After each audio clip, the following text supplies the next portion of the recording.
Hi, welcome to week 1 of Nutrition Counseling Practicum. Today we're going to be talking about historical perspectives. First, let's talk about counseling. What's the definition of counseling?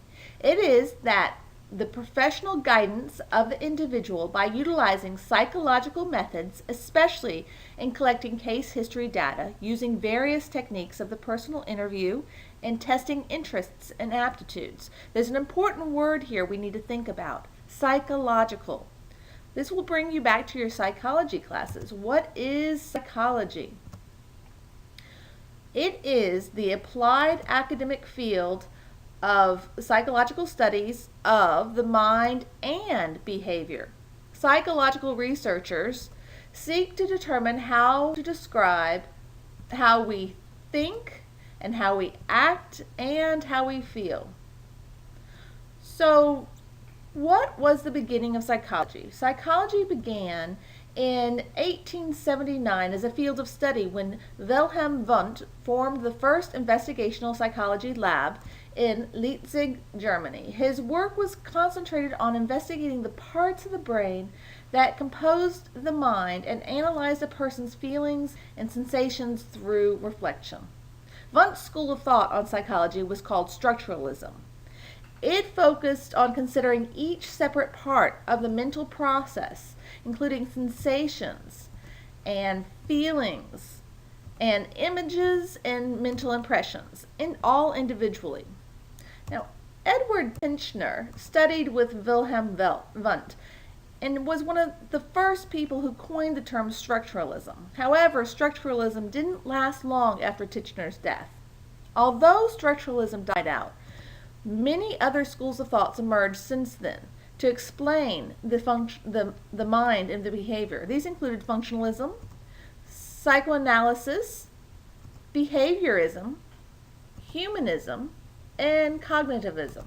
Let's start today by talking about functionalism.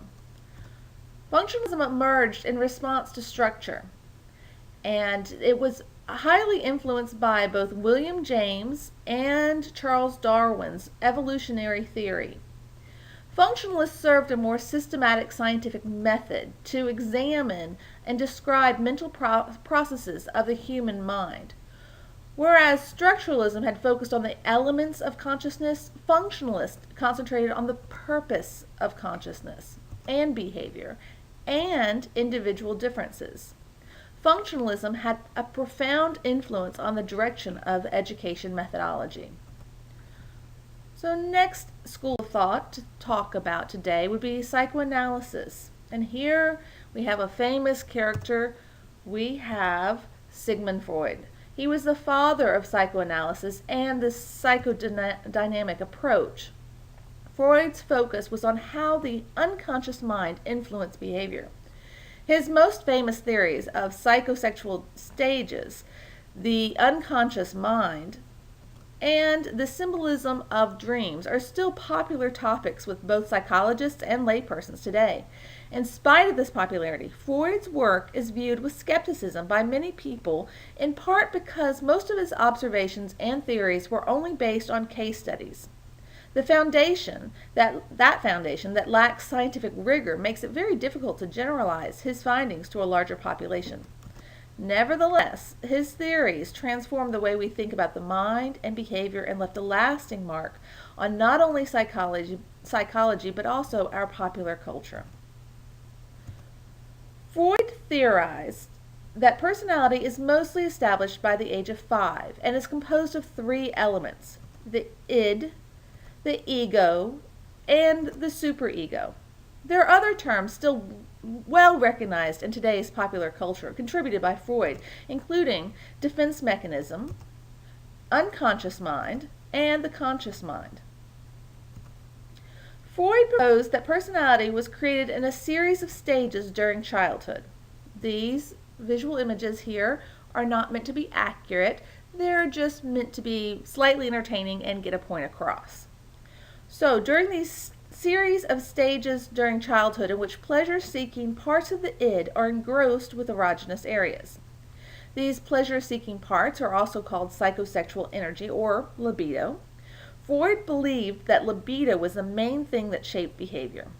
If these psychosocial stages were finished successfully, then the person had a healthy personality.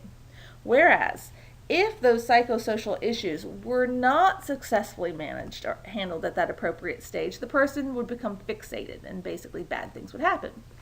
A fixation is a consistent focus on a psychosexual stage that should have already been completed and moved past. Until the remaining issue is resolved, the individual will be stuck in that psychosexual stage. An example relevant to nutrition is that if a person gets stuck at the oral stage, Freud proposed that it may result in that person becoming overdependent on other people and may look for oral stimulation by smoking, drinking, or eating. Beyond the fact that Freud's theories are very hard to scientifically test, one of the problems many experts have with Freud's theories was that they were almost entirely about male development, and there was very little mention of female psychosexual development. So let's talk about another person here.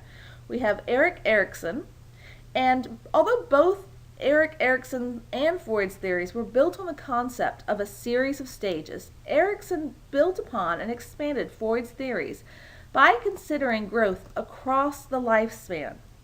Remember, Freud's theory of psychosexual stages was just in childhood, whereas Erikson's theory included the influence of social experiences throughout the entire lifespan.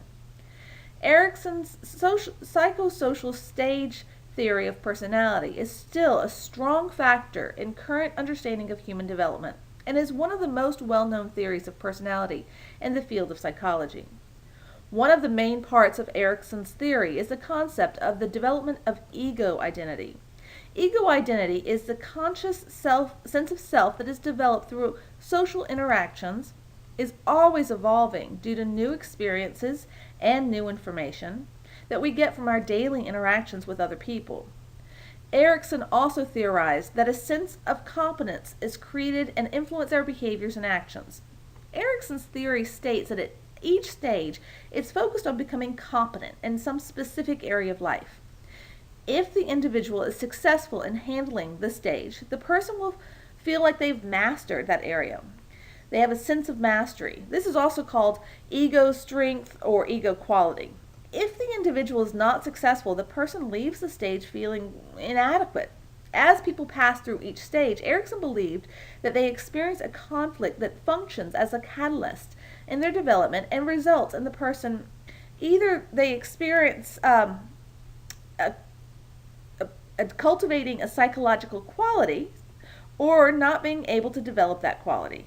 During these times when a catalyst prompts change, that person has a great chance for personal growth, but also has an increased chance of failure. Let's talk about another school of thought area here. Talk about behaviorism. And this is John Watson. And here's a quote from John Watson. He said, "Give me a dozen healthy infants, well-formed, and in my own specific world to bring them up in, and I'll guarantee to take anyone at random and train him to become any type of specialist that I might select.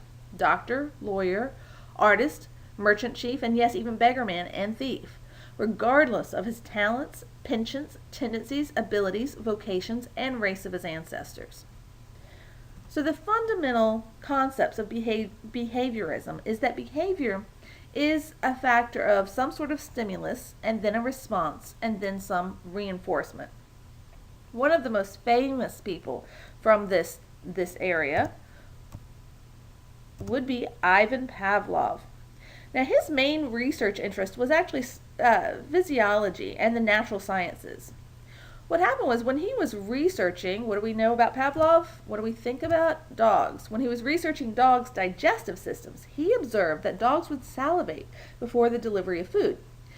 In a group of famous research experiments, Pavlov investigated the effect of having a stimuli of a bell ringing, for instance, before the dogs were given food.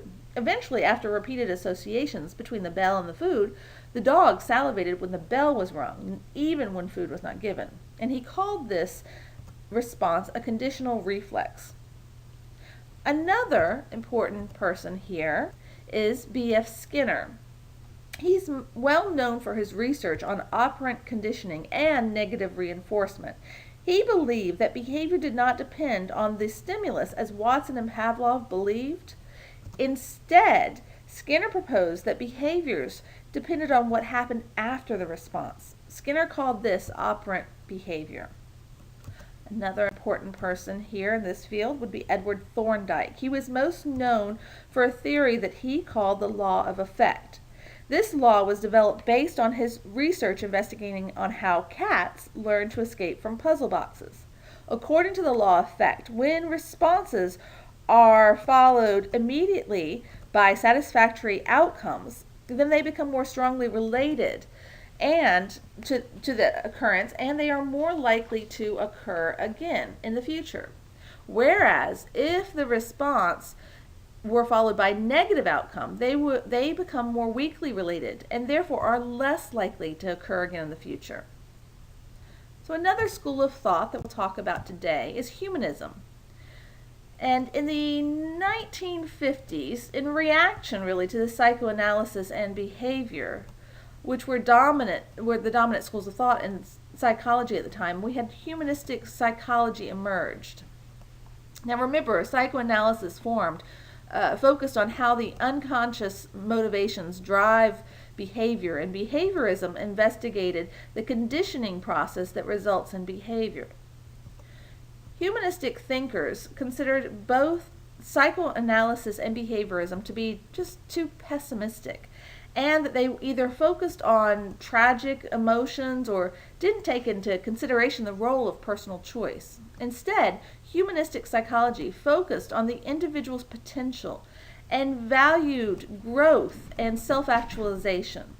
Humanistic psychology fundamentally believed that people are innately good, and that mental and social problems happened in our civilization because of deviations from this natural tendency to be good. One of the important people within this school of thought was Abraham Maslow. He was one of the founding fathers of the school of thought on humanistic psychology. His main theories included the hierarchy of needs, self-actualization, and peak experiences, and these were the foundation of the humanist movement. Maslow's hierarchy of needs is most commonly shown as a pyramid, with the lower level being made up of the most basic needs, including the need for food, water, sleep, and warmth. And after that, those needs have been met, people can seek to meet the needs at the next level, which are safety and security. After that comes the psychological and social needs of love, friendship, and intimacy. Next comes the need for personal esteem and feelings of accomplishment, with the need for self-actualization at the top. Self-actualization is the growing and developing a person does to achieve their own personal maximum potential. Although many people think that this theory is a rigid hierarchy, Maslow actually said that people may have different order of needs. For example, some people need self-esteem more than they need love. For others, it may be that they need creative fulfillment more than they even need their basic needs, hence the starving artist. Another person within this school of thought of humanism is Carl Rogers, and he is known for his non-directive approach to counseling. His approach, known as client-centered therapy or person-centered therapy, is a non-directive form of talk therapy, which is one of the most commonly used methods still today in psychotherapy. Rogers was a humanistic thinker who believed that people are fundamentally good and that people have actualizing tendencies. Actualizing tendency is a person's desire to reach their full potential and become the best person they can possibly be. So in his client-centered therapy, it is non-directive, where the client leads the discussion and therapists don't try to direct the client in a particular way. Also, he stresses unconditional positive regard, in which the therapist shows absolute acceptance and support. So a client-centered therapist is very genuine, has unconditional positive regard, is empathetically understanding. So with this approach, therapists help clients grow to become self-aware and effectively change behavior using self-direction. And by creating this type of counseling environment, the client will feel safe and free from judgment that will help them develop a healthier view of the world and also develop a less distorted view of themselves. So the last school of thought that we'll talk about today is cognitivism. And cognitive psychology is a division of psychology. And this is Ulrich NUTR, and he examined the mental processes and is specifically interested in determining how people think, how they perceive, how they remember, and how they learn. And this is a part of the field of cognitive science, which is, again, a branch of psychology that is associated with other branches, including neuroscience and linguistics. So how people acquire, process, and store information is a primary area of emphasis in cognitive psychology. Ulrich NUTR, he was an American psychologist, and he first used the term cognitive psychology in 1967 in his book entitled Cognitive Psychology. NUTR described cognitions as this: all processes by which the sensory input is transformed, reduced, elaborated, stored, recovered, and used. It is concerned with these processes even when they operate in the absence of relative stimulation, as in images and hallucinations.